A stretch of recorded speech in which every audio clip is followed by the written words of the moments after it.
Twin Peaks episode 15. She's dead, wrapped in plastic. Again. It's written and read by Laura Stewart.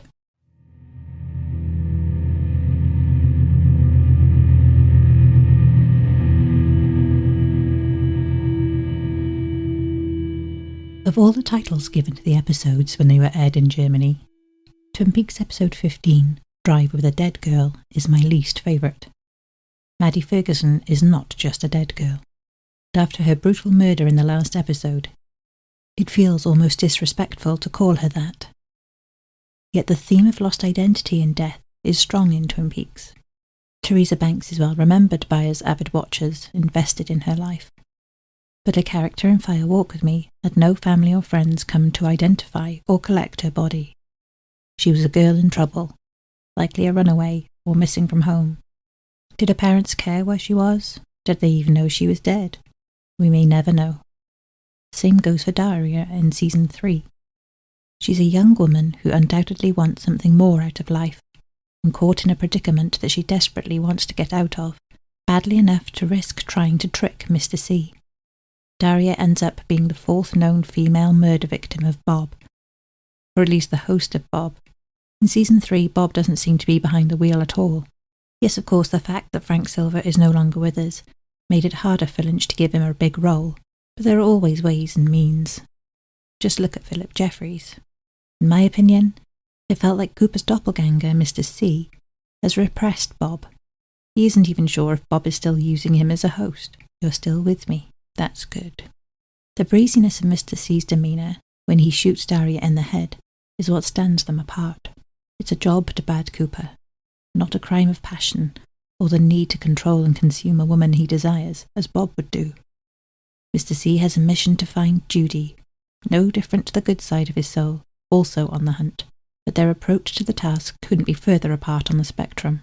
As with all human beings, some work their asses off their whole lives to fulfill their dreams. Others will use corrupt means to do so, and maybe they'll get what they want sooner, but they'll lose everything too. It's all about balance, and the Log Lady has some sage words about balance in her intro to Twin Peaks episode 15. Food is interesting. For instance, why do we need to eat? Why are we never satisfied with just the right amount of food to maintain good health and proper energy? We always seem to want more and more. When eating too much, the proper balance is disturbed, and ill health follows. Of course, eating too little food throws the balance off in the opposite direction, and there is the ill health coming at us again. Balance is the key. Balance is the key to many things. Do we understand balance? The word balance has 7 letters. 7 is difficult to balance, but not impossible if we are able to divide. There are, of course, the pros and cons of division. It's hard not to think about Cooper and his doppelganger when reading that. 2 halves of the same soul, one who wants and takes, the other who needs and goes without. Bob is a parasite that desperately needs to feed on human pain and suffering, as well as the pleasures of the flesh. But this Log Lady intro is intended for episode 15, so it seemed that the intention behind this talk of gluttony, greed and division is to focus on the relationship between Leland Palmer and Bob. The previous night, without provocation or even expectation on our part, Leland is revealed to be the one who sees Bob in his reflection, and so he was never going to allow his niece Maddie to return home to Missoula. Instead, he drugs his wife, then stalks and viciously attacks Maddie, sexually assaulting her and then ending her life in such a violent way that I still find it hard to watch. Cheryl Lee and Ray Wise both deserve all the awards for their harrowing performances together. The morning after, Donna and James arrive at Laura's house to say their goodbyes to Maddie. Leland, who's been manically putting golf balls in his living room, tells them that she's already left, that he dropped her off at the bus station just 20 minutes earlier. He even goes so far as to make them feel guilty for standing Maddie up the night before. If they hadn't, would Maddie be alive this morning? Or would all 3, Maddie, James and Donna, have been victims? That feels unlikely. While Bob is animalistic and opportunist, Leland is crafty. He's a lawyer, after all, and he wouldn't risk getting caught killing all 3 of them. Besides, only Maddie had the gift of seeing the true face of Bob, which proves to be her damnation. There is no reason to kill Maddie. There is no reason to kill any of his victims, of course, but Teresa was blackmailing him, and Laura had just figured out that it was her father who had been raping her since she was 12, so they needed to be silenced. Bob takes Maddie just for fun, to feed on her pain and suffering, and now he's strong. Leland has given in to Bob's powers, allowing Bob to use him to play the part of Leland Palmer. And what does Leland enjoy the most? Singing, dancing, and playing golf. He wears a smile. Everybody run. It's strange perhaps that Bob is still in full control of Leland's body in the cold light of day. And note that this is the only time we ever see Bob in daylight, proving that your demons are always there with you, not just in the dark. But there is good reason for that. Maddie's body remains in the Palmer house, wrapped in plastic and stuffed crudely into a large golf bag. Leland puts his golf iron in the bag, and we see Maddie's bloodied hand squashed inside. It hurts me to see her body treated so poorly after her death. Why doesn't Leland dispose of her body at night, while Sarah is passed out? Likely because if any witnesses saw him at night with a massive golfing bag in tow, it would look pretty suspicious. So he waits until the morning to set the scene. Golf balls are strewn across the floor conveniently for Donna and James to witness his mood and intention.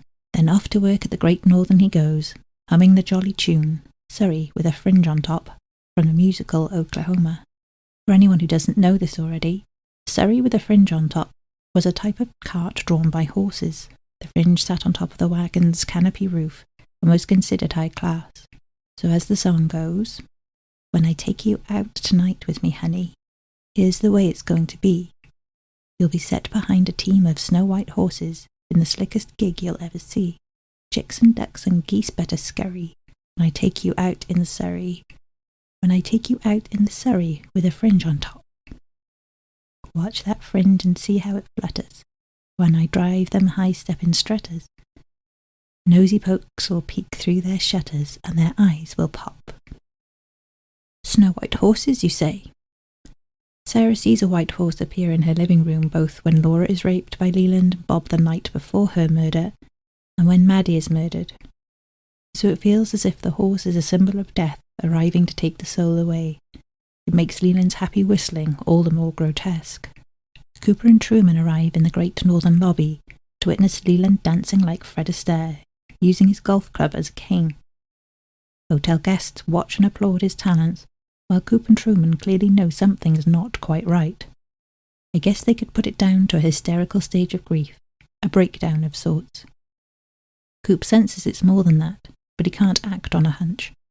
Truman has to break the news to Leland that Ben Horn has been arrested for Laura's murder, and Leland plays the feigned shock perfectly. Firstly, he has to behave as if he's just realised that Jacques was not her killer, so he has taken the life of an innocent man. This allows him to act like he's learned his lesson not to take the law into his own hands and will not get angry about Ben, his boss, being the prime suspect. It's all worked out just as Leland, or Bob, had planned. Ray Wise's performance here is nothing short of spectacular. It's horrifyingly brilliant, making you want to scream at the screen to tell Coop and Truman, "It's him, it's the father." They can't hear you. Bob cackles away with his face in his hands, pretending to cry, barely able to contain his hilarity, pulls a straight face together in Coop's presence, but only just. And when they've gone, he begins dancing again. His name is Bob. Eager for fun, he wears a smile. Everybody run. Game, set, match, Catherine.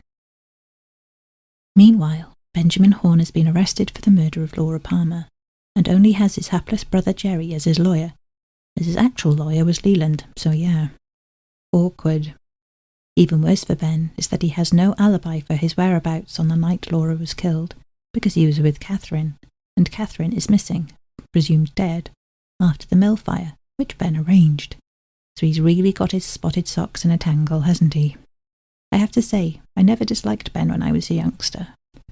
He was like a comedy villain to me, but now that I've met so many people in the world just like him, I really cannot stand his character.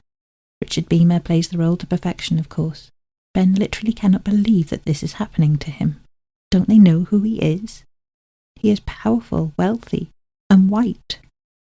As Ben and Jerry often do when times are tough, they reminisce about being kids. In bunk beds, watching a girl, Louise Dombrowski, dance with a torchlight on the hook rug in front of them in her skirt and bare feet. In these moments you feel some warmth for the brothers Grimm, for they were children once. Innocent and in awe of the simple beauty to be found in life, even they wonder where it all went wrong for them. When did their greed take over and the magic stop? Now and then, they both found something that would give them a fleeting moment of real, honest pleasure, like a smoked cheese pig or a brie baguette, but it would never be enough. Still, we mustn't feel too sorry for them. At least they have warm memories to look back on. Many of the girls who work for them at One-Eyed Jack's won't have that privilege, and some, like Laura, won't even get the chance to grow up. Of course, Catherine isn't dead. She's been playing dress-up. Learning of Ben's predicament, she makes her final winning move in the game of chance that she, Josie, and Ben have been playing. Pete takes a recording of Catherine to the jail cell and plays it to Ben, who at first is overjoyed that Catherine, his get-out-of-jail-free card, is alive. Then it becomes clear that if she's going to tell the police the truth, she's going to want something in return. Ghostwood. Ben has no choice but to hand it over to her, as he values his freedom and probably knows that he wouldn't last a day in prison. What's so great about this is that if it had happened 24 hours later, he wouldn't have even needed Catherine to bail him out, as it would have been evident that Ben was not the real killer. As it goes, the stars are looking down on Catherine this time, and she wins the long game with her shrewd mind and patience. Ben undoubtedly hurt her. She was sleeping with him after all, and he did try to have her killed, so vengeance is very sweet and deserved. Pete and Catherine's relationship is the one I respect the most in Twin Peaks. They both know that the spark between them has been gone for years, but they don't give up on each other or stop caring. Their relationship is not one of romantic love, but of deep friendship and companionship. They can rely on each other and forgive their misdemeanours when it comes to the crunch. Pete doesn't flinch when he hears Catherine's admission about sleeping with Ben. Rather, he is impressed with her cunning at beating Bigwig Ben at his own game. Pete doesn't want Catherine in a sexual way either. He's in love with Josie. But Catherine is still his wife, and running into the burning mill to save her life is the most valiant act in the whole of Twin Peaks. Now that is a man who would face the dweller on the threshold with perfect courage. You can't choose your family. 3 new characters are introduced in episode 15, and 2 of them are my least favourite of the entire series, even more so than Evelyn and Malcolm, or even little Nicky. Vivian and Ernie Niles. Vivian is Norma's mother, and she is horrid. The only good thing I can say for Vivian is that her belittling and bullying of Norma, while it likely shook her to her core, also made her an independent and headstrong woman, determined to make something of her business and treat people with kindness and respect. Norma is everything a mother should be, without actually being a mother, though she practically is to Shelley. Even worse than Vivian is her husband Ernie, the con artist and gambler who has recently married Vivian to strip her of her fortune. Before long, it becomes clear that Hank and Ernie had been mates in prison, and the pair are up to no good. This subplot is very much the beginning of where things go downhill in the show for me. It's too typical soap opera, without the wit and humour of the other side stories going on. Take the Andy and Lucy pregnancy storyline, for example. The third new face to show up in this episode is Gwen, Lucy's sister, who is just like her, but with bleached blonde hair and a negative outlook on everything. Nosy and talkative as she is, Hawk is bemused by her when they meet. Gwen and Lucy arrive at the sheriff's station with Gwen's baby in tow, and Lucy happens to be carrying the child when Andy walks in. Andy clearly doesn't understand that pregnancy takes 9 months, not just a few days, and faints when he sees the child, as he has apparently now learned that his sperm is healthy and strong and swimming upstream just fine. So he could be the father, and he's over the moon until Lucy has to drop a bombshell that he might not be. All of this is played with light humour and absurdity, and is a welcome contrast to the darkness in the woods. Bobby and Shelley also have a baby to deal with in the shape of Leo Johnson. Bobby doesn't want this life anymore, and takes a leaf from the book of cunning plans that Catherine must have read from. Bobby has found a tape in Leo's boot, proving Ben hired him to set fire to the mill. Bobby packages up the tape to use it as blackmail against Ben, in exchange for giving him a job. Yet all the while, throughout all this stuff happening in episode 15, I find myself getting annoyed. I don't really care about these subplots. What about Maddie? Maddie's a character that I have always been deeply interested in. She shared so much with Laura. Friendship, secrets, intuition, perhaps even a psychic link. She saw the face of Bob before her time came. But like Laura, she can't see that it's Leland behind the mask until it's too late. We learn so much about what it must have been like for Laura when we witnessed Maddie's brutal murder. And it is truly gut-wrenching. Unlike Laura, though, Maddie doesn't get the same level of mourning or shock bestowed upon her. There are plenty of reasons why, of course. Maddie was just visiting Twin Peaks. She'd only come to the town to go to Laura's funeral. So other than Leland and Sarah, there was no one else who knew her well. She'd played a brief role in Donna and James's lives, and even though Maddie's death would be upsetting for them, they weren't really close to her. I would be fascinated to find out more about Maddie's backstory. Did her mother Beth disown her sister Sarah after her only child's death at the hands of her brother-in-law? What happened to Beth? How did Maddie's friends feel when they learned she'd been murdered? I guess the sad truth is that Laura's story, Maddie's story, Teresa, Daria, all the other stories of young women murdered by men who want a piece of them or to punish them leave the same legacy. Their loved ones mourn, time heals the pain a little, the world keeps spinning. That is the evil that men do. All the while, the one-armed man is being cared for at the Great Northern by a nurse, while a police officer keeps guard. Mike is still in control of this vessel, and he can sense that Bob is close. Leland is dancing downstairs in the lobby. After distracting the nurse, Mike hits the officer with an ornament, which he feels badly about, then flees through the window. It seems like a weird thing for him to do, but it might just actually be what saves Cooper's life. As Cooper and Truman travel in their police cruiser, Leland drives towards them, zigzagging across the road, driving erratically and singing Surrey with a Fringe on Top. At that same time, Cooper whistles the exact same tune, which, come on, has to mean something. It's not like that song was particularly popular at the time and played on the radio often. It's as if he has a psychic intuition that Bob is near. Or perhaps Cooper is already linked to Bob in some sense. As is often the case with murderers and serial killers, they believe that the devil made them do it, when in reality they have schizophrenia or a personality disorder which makes them delusional and disassociative. Having met with a few real-life killers locked in secure mental facilities over the years, I can tell you that it's easy to distinguish the mad from the bad. There is true evil in some people, and you'll know it when you're near it. When Leland nearly runs them off the road, Truman turns the cruiser around and pulls Leland over. While Truman takes an urgent message from Hawk over the radio, Cooper, at Leland's request to check out his golf clubs, goes with him to the trunk of his car. Leland takes out a club, but Cooper is distracted and does not see Maddie's body, nor does he notice that Leland is about to club him across the head with a 9-iron. What is Bob's thinking here? For all his craziness, to kill an FBI officer in broad daylight with another officer present can never have worked out well. What's his intention? Does he want to get caught? If that's the case, why even hide Maddie's body at all? It could all have been a game, of course, as Bob does like to play with fire, and amusing himself at the expense of law enforcement is one of his favourite pastimes. Most of all, he is playing with Leland's life here. It seems that Bob is ready for a new host. Hawk's radio call gives the word that the one-armed man has been found down by the falls, and so before Bob can fulfill his actions, Cooper and Truman leave the scene, sirens blaring. With Mike back in custody at the sheriff's station, Cooper takes him to meet Ben Horn.